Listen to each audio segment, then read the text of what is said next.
announcements for this evening's service. Thank you for everyone for taking part in the Quiet Energy Work portion of our service. Quiet Energy Work happens every Sunday prior to service, and your cooperation in building and maintaining this sacred space is greatly appreciated. Let us do some opening prayer. Sure. Thank you.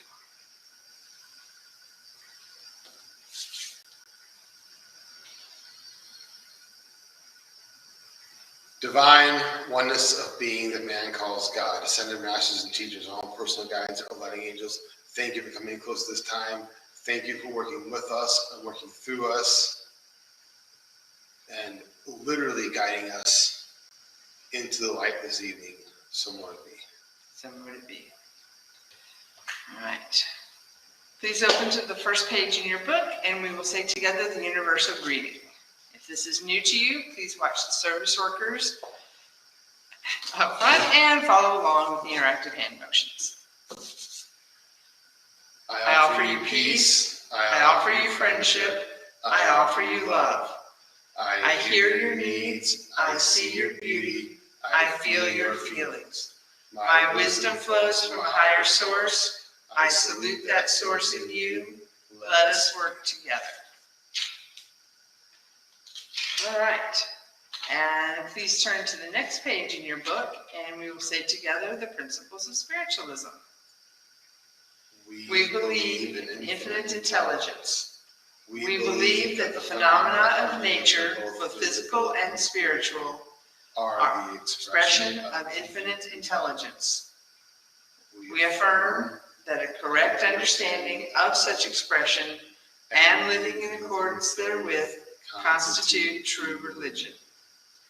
We affirm that the existence and personal identity of the individual continue after the change called death. We affirm that communication with the so-called dead is fact, scientifically proven by the phenomena of spiritualism. We believe that the highest morality is contained in the Golden Rule. Whatsoever ye would that others should do unto you, do ye also unto them.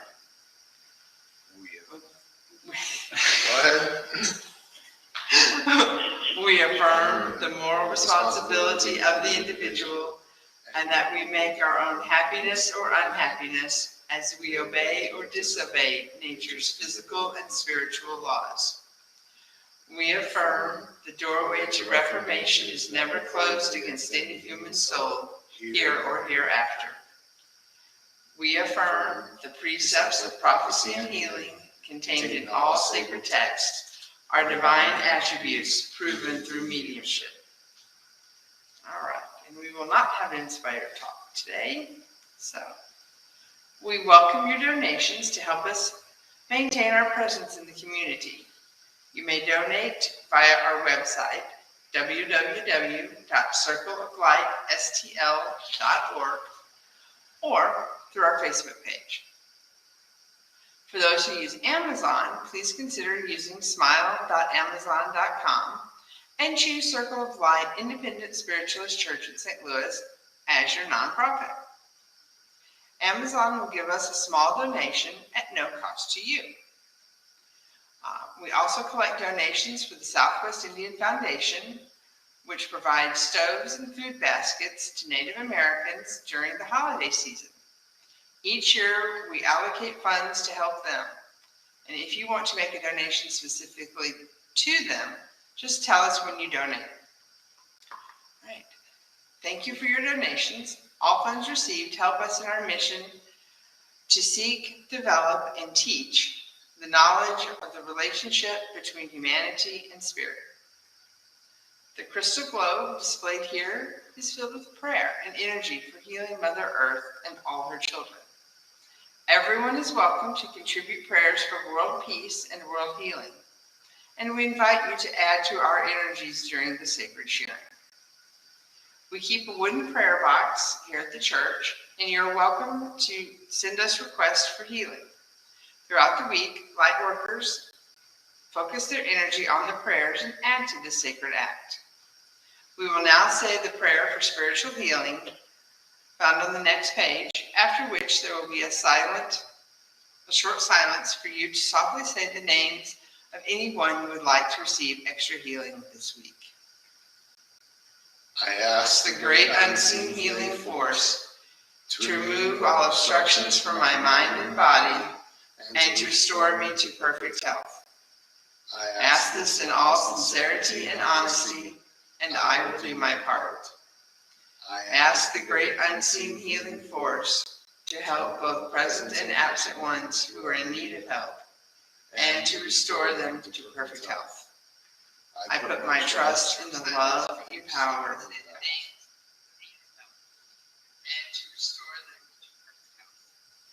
I put my trust in the love you power and to restore them to perfect health. I put my trust in the love you power.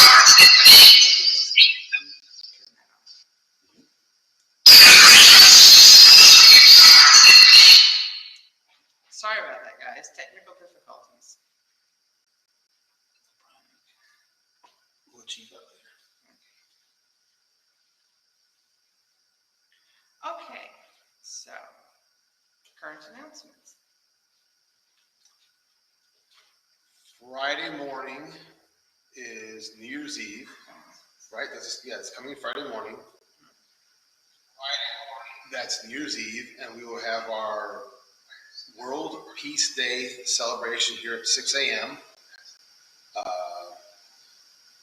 We'll definitely do that also on live on Facebook, so people who don't want to get out of bed and get here at 6 o'clock can just like tune in from where they are.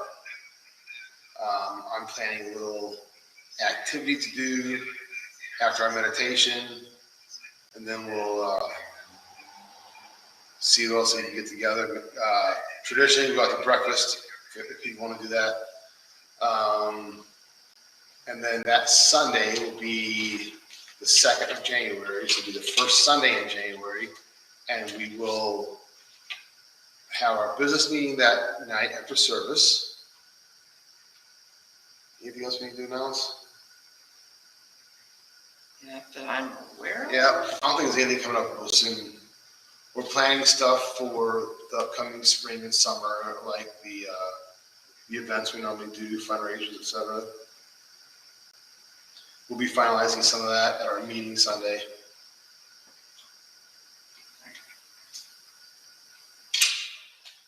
That's all I can really think of. Yeah. Till we have that meeting. Right. All right. My turn. Okay, we now come to the message portion of the service. The message worker that stands before you this evening actively works to develop his gifts so that he may be a clear channel for the work. Please actively listen to each message, as these come from universal source via our guides. They may be tailored to the individual, but they may deliver wisdom to the whole.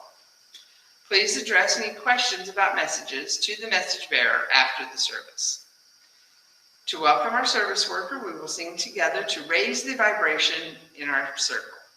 We view the word God as a universal term for deity, rather than signifying any one particular path. Our one and only message bearer tonight is Reverend William, and let us welcome him with Amazing Grace, all verses. Amazing grace, how sweet the sound that saved a soul like me. I once was lost, but now am found. Was blind, but now I see. 'Twas grace that taught my heart to fear, and grace my fears relieved. How precious did that grace appear the hour I first believed. Through many dangerous toils and snares I have already come. 'Tis grace hath brought me safe thus far, and grace will lead me home. When we've been there 10,000 years, bright shining as the sun. We've no less days to sing God's praise than when we first begun. Thank you very much. I'm Reverend William working tonight with Sarah, Mikael, Ellen, Thundercloud, Meredith, Mark Jervis, Tammy,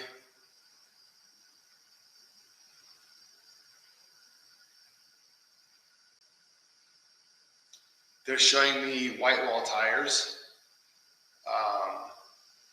Used to be a thing. And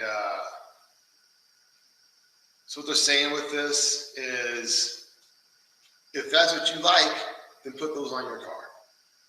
If you like the white wall tires,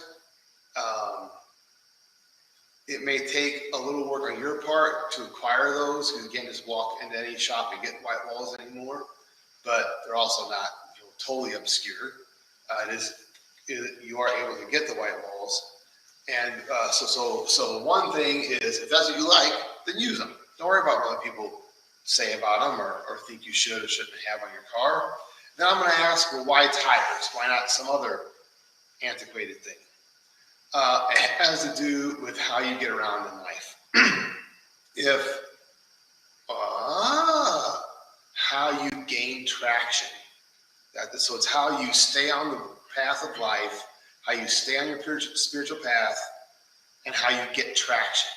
How, there's that saying, when the rubber meets the road, as in when the stuff is actually happening, here's what I do. And your way may be an old way, but it's completely valid and worthy. Lois.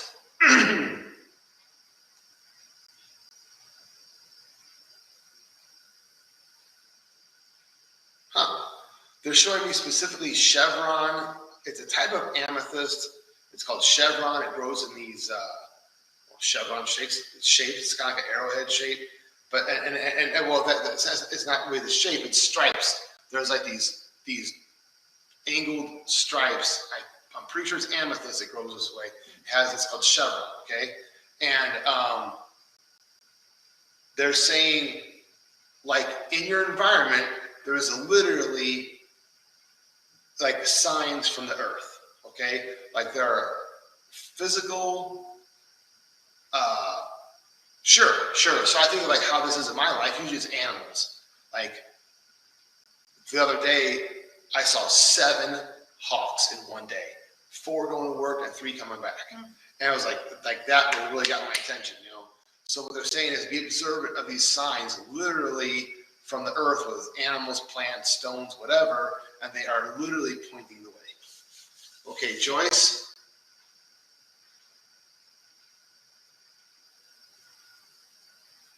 They have you pushing this old wheelbarrow. I mean, like old wheelbarrow. It's a metal wheelbarrow with a metal wheel. And we had one of these when I was a kid, and I dreaded using it because it didn't have a regular tire. Okay, what they're saying though is,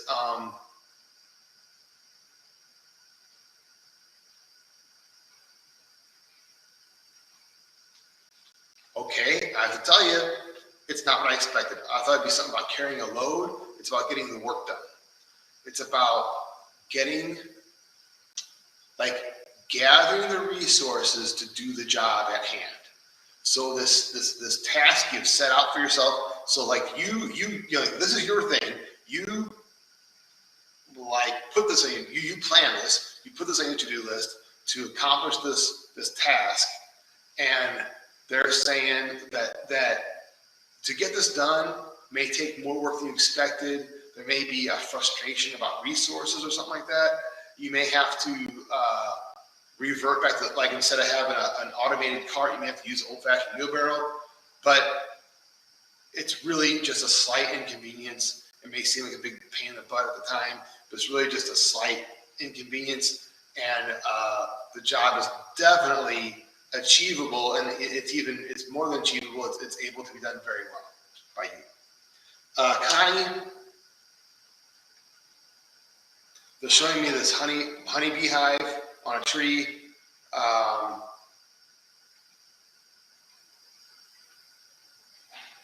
So you have asked for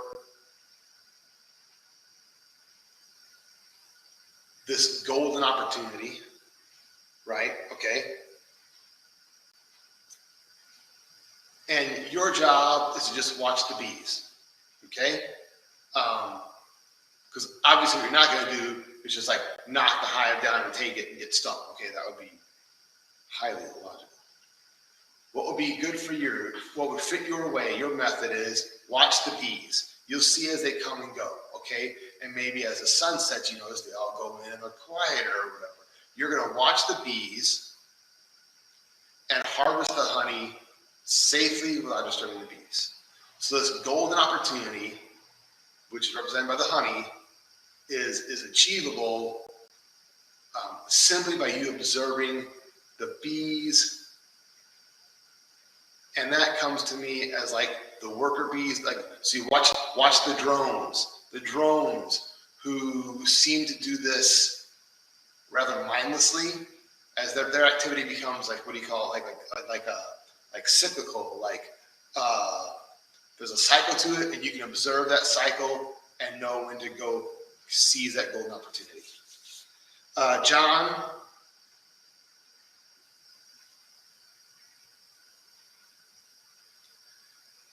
you're trying to throw this rope ladder up, and it's just not working, okay?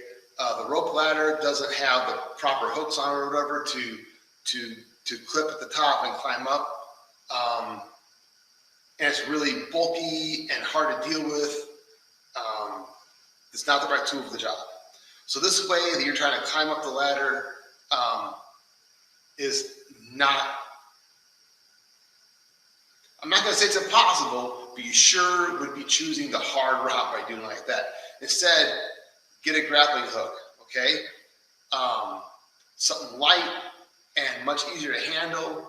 It'll take a few tries to get it really secure, but definitely that's the way to go, is to use this method that is grounded and like secure is the best word I can get right now. Brandon.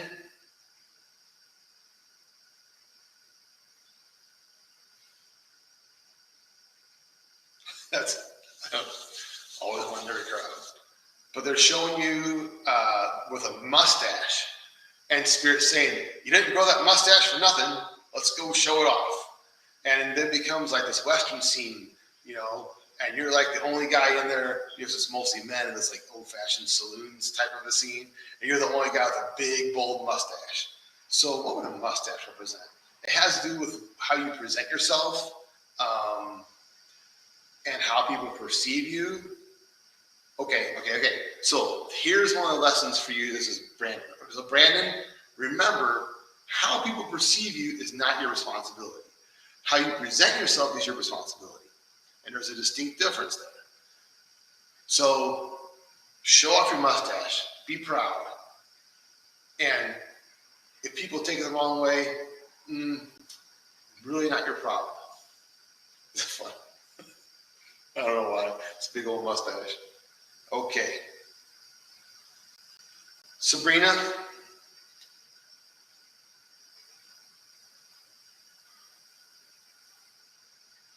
Okay. So it's treble clef. Yeah, the treble clef, the beginning of the music staff, comes up. And the notes, they'll say in this tune that has come, like there's this tune in your head. And you want to put it on paper, and they're saying, just sit down with the paper, and the notes will just come to you. There's really no effort. There's no like trying to think of the next note. It will just come to you. So, I mean, it could be literal, like a tune that you've been wanting to write. It could also be about the harmony, how you create harmony in your life. It's not like, I'm going to create harmony right now. Okay, no. It's right. It's going to be, just let it come. Let the harmony come. Just let the harmony, the peace, I keep seeing it as like harmony, as in being harmonious. It will just come. It's really once you set down at the piece of paper. So there you go. So, and that's part of the law of attraction is you set your intention. Be honest about your intention. And give yourself like room to change. So let's say you sit down and you have a pretty good idea how the song's gonna go, and as notes come out, it's not at all like you thought it was gonna be. Like, oh, it's become something totally different. Fine, let it be. Just let it go. Kimberly.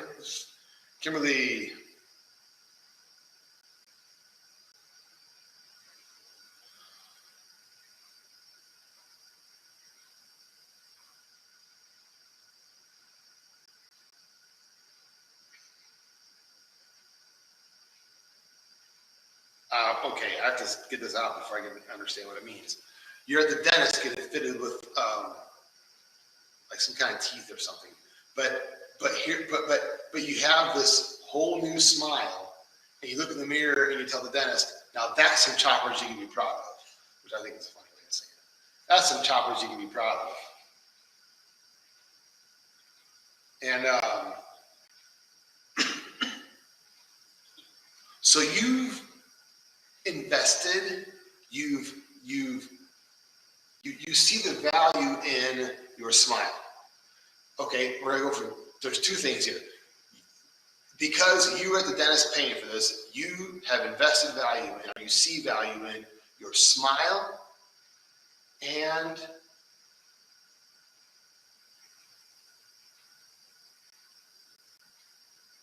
how do I say this? Because food is information or knowledge. Your mouth will be how you receive that. So you have like a new and improved way of receiving knowledge. So maybe something's happened recently that has opened your mind to some kind of new perspective or information you didn't consider before. Either way, you have a new and improved way of receiving that, and also the smile that is, so okay, Spirit says, put those two things together, what do you get? You get, you said Kimberly. Kimberly sees the value in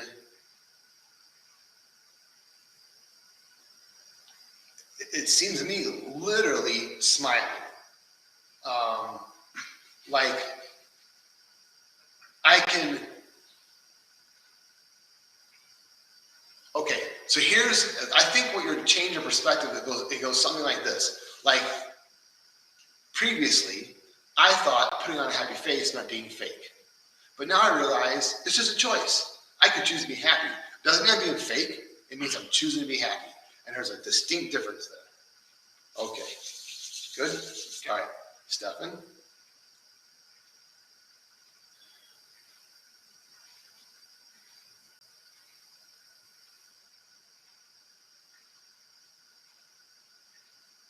You're practicing your scales. You're singing, okay? But it's practice. It's not a song per se.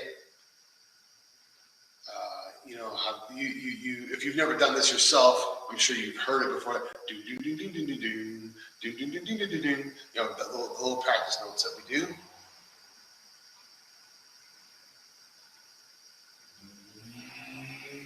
And they're telling me that from experience that those little drills, those little practice sessions absolutely pay off. You know that without a doubt. So when it comes to expressing yourself in a beautiful way, that's something you practice.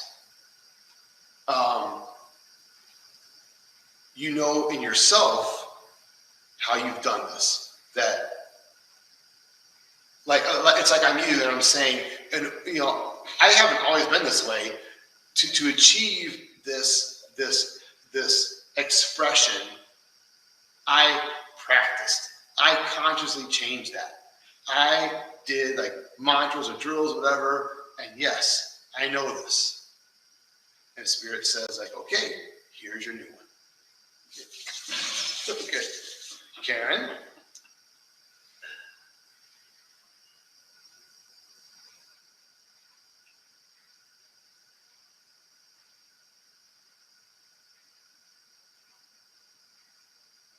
Okay. You're on the roof of a house, and you're placing these terracotta tile shingles, not like regular shingles.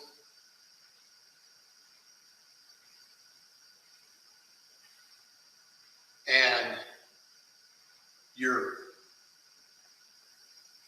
take out what I know about roofing, okay, and just look at what's in the message. You start at the top, you're working your way down, and you're almost done. You're almost to the edge. One, it's a little bit precarious. You gotta be careful. You gotta be mindful of your surroundings, not fall. And two, you're freaking tired. I know. Gee, I wonder where that comes from, right? But but in roofing, it's hot. You've been doing this for quite some time, blah, blah. And they're saying, but when you're done with this, it's going to be beautiful, and it's going to be virtually maintenance-free and very long-term. It'll last longer than you'll be alive, probably. This terracotta tile is really, really, as long as it doesn't get smashed, it lasts virtually forever. Okay, so what you're building now, okay, do we want to look at why it's a roof and not like walls or something? Okay, if you say so. So this is my, like we say, a roof over our head. It's my shelter. It's my, it seems pretty simple. It's the roof over my head. And what I'm doing now is going to last a long time and be almost completely maintenance free. Just be mindful of your surroundings and finish it up, and it's going to be great. All right. Thank you for allowing me to stand in your rules. Thank you. All right. This evening's meditation is brought to you via technology and Mel's lovely voice. All right. If you'll hand me the speaker.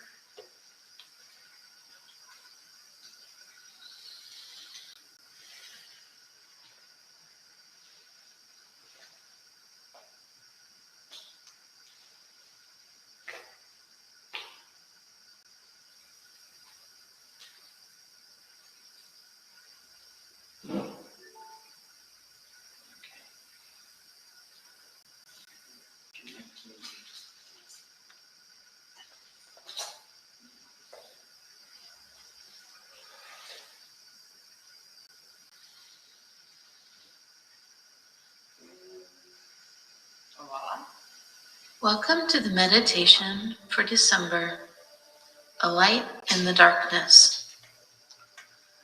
Allow yourself to close your eyes and to become comfortable within your chair. Feel your body sink into a space that is comfortable for you, where you are relaxed and fully supported. Take a deep breath in, and as you do, breathe in relaxation.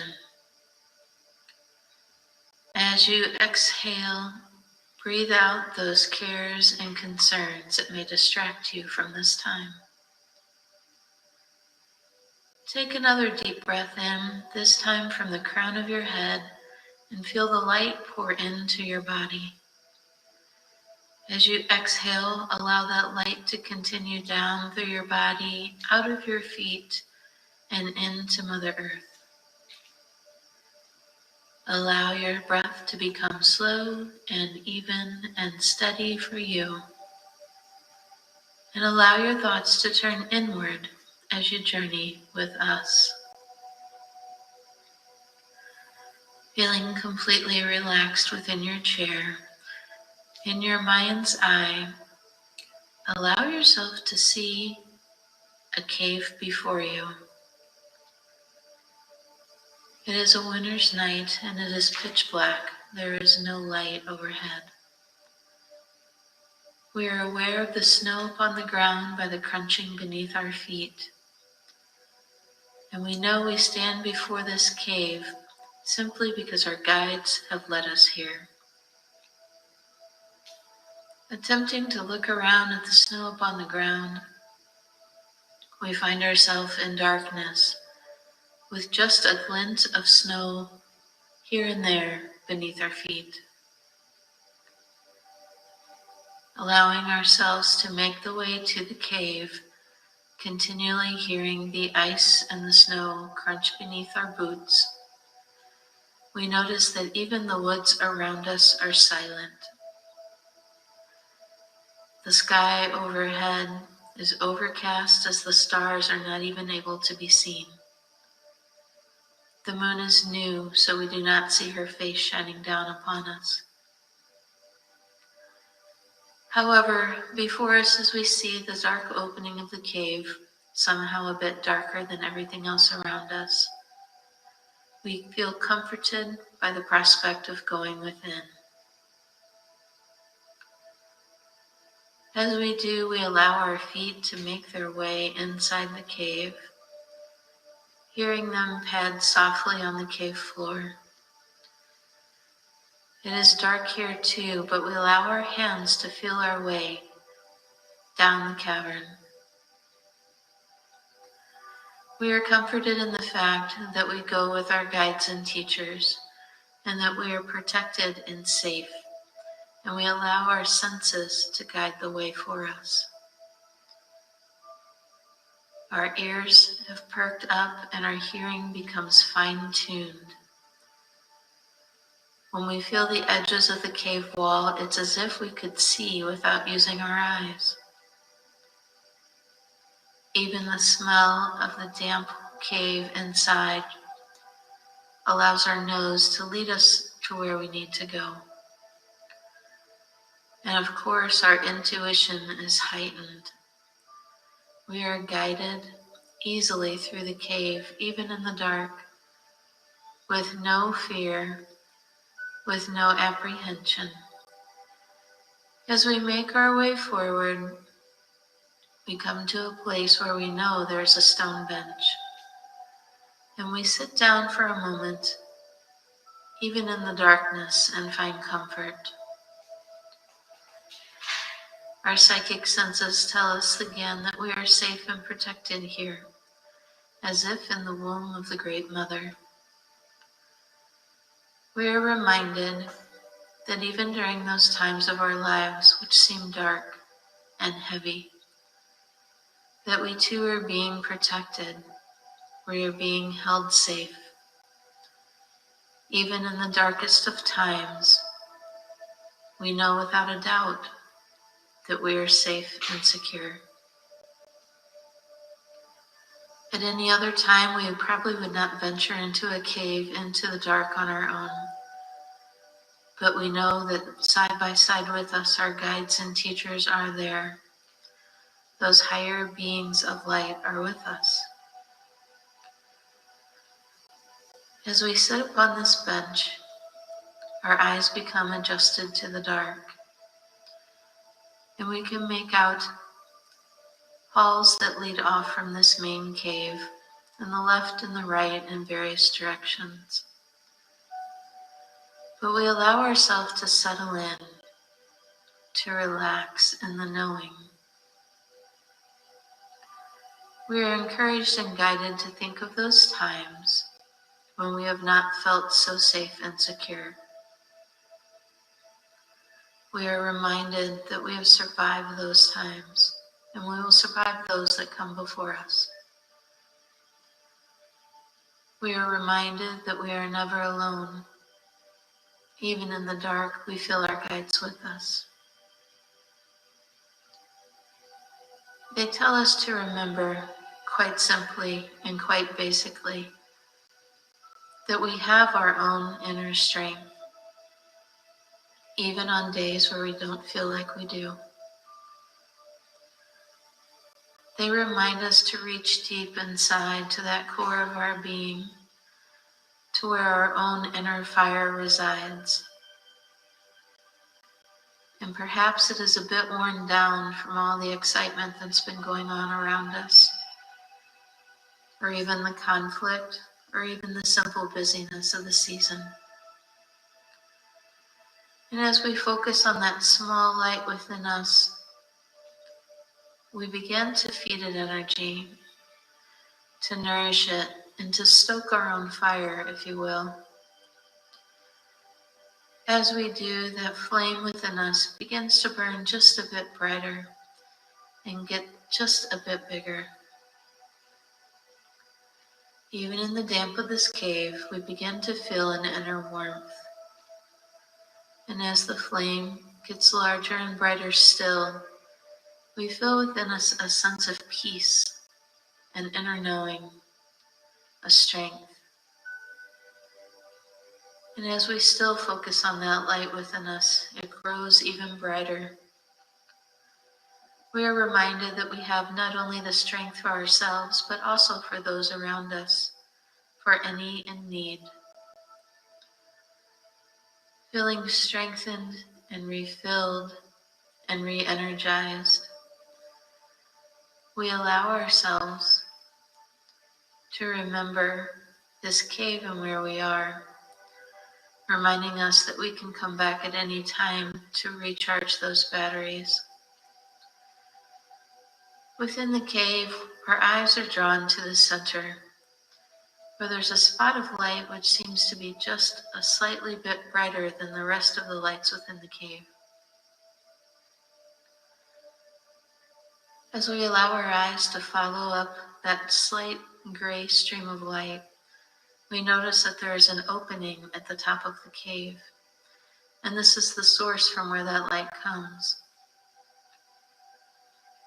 As we do, we allow ourselves to focus on that space at the top of the cave, focusing on opening ourselves up to that light which is beginning to stream in. We notice that over time the light becomes just a bit brighter, and as it does, it begins to turn a light orange and then a bit of a yellow. We begin to realize instinctively that the sun has begun to rise on the horizon. The darkness which we felt when we first entered the cave has begun to dissipate. Again, as our eyes have grown accustomed to the darkness, we begin to see around us art that was left by other people that were here before us. As we do, we notice that they are not the common cave drawings that we would normally see of animals and of people. But we notice that now they are beings and sacred symbols that we've not seen before. We are reminded to make our own symbol within the cave walls, to leave our own mark, to hold space for us for when we need to return. Picking up a piece of burnt wood from a fire left long ago, we begin to draw our symbol on the inside of the cave wall.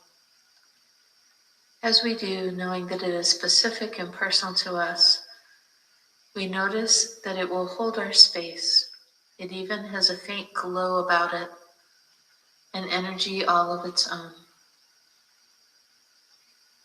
After we have made our mark upon the cave wall, we know that it is time to leave this space. And as we do, we give thanks to the spirits of this place. We give thanks to our guides and teachers for their guidance here. And we begin to make our way out of this cave opening and back up the hallway from whence we came. Now seeing with our eyes as opposed to our fingers and our intuition, we notice that the walls are smooth from those who have traveled before us. We make our way to that faint glowing light at the end of the opening. And as we do, we step across that threshold, that liminal space, and find ourselves outside with a faint orange glow on the horizon. We are reminded that even in the darkest of times, that there is light. We take a moment to allow the sun to come up and allow ourselves to watch it. And as it rises, the rays of the sun stretch across the snow, glittering as it goes until it lands at our feet. We are reminded of that inner fire within us, and we give thanks for this and all of those blessings that our guides and teachers have so fortunately shared with us. We take this peace with us, and when we are ready, we open our eyes, beginning to feel the need to move fully back in our bodies. And as always, we say thank you. We say thank you. We say thank you. So mote it be.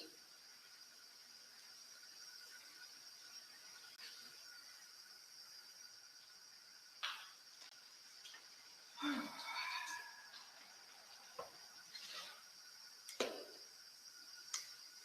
right, would you lead us in a closing prayer? Closing prayer.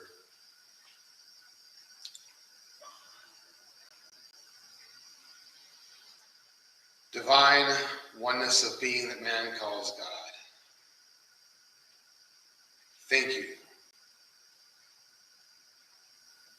for reminding us darkness, no matter how it seems in a given moment, is never infinite. Thank you for showing us our individual light and the potential for the light when we come together. So let it be. So mote it be. Thank you all for being in our circle of light. Could you please stand with us in unity as we sing together, "Let There Be Peace on Earth."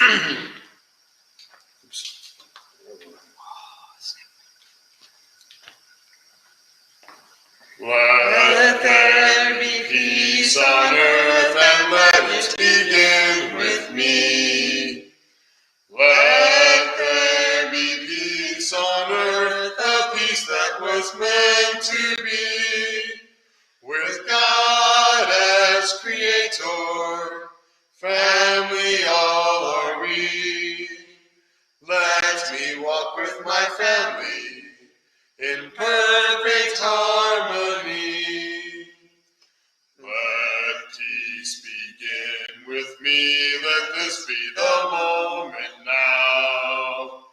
With every breath I take, let this be my joyous vow. To take each moment and live each moment in peace eternally. Let there be peace on earth, and let it begin with me. Hugs.